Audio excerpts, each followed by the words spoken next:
ఆనందం చేసావా సారోళ్ళు పెరిగినంత పొగిడిపోతున్నావు కదా, సంతోషం చేస్తున్నావు కదా, ఆనందం చేసావు కదా.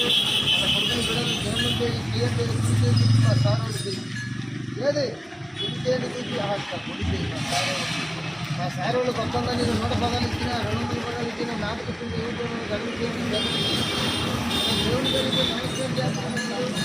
ఎలాగా నమస్కారం చక్రరాబు వాళ్ళ బొడ్ల కడుపు లెక్క వాళ్ళ మనవళ్ళ లెక్క దగ్గరికి ముద్దులాడుకోవాలి.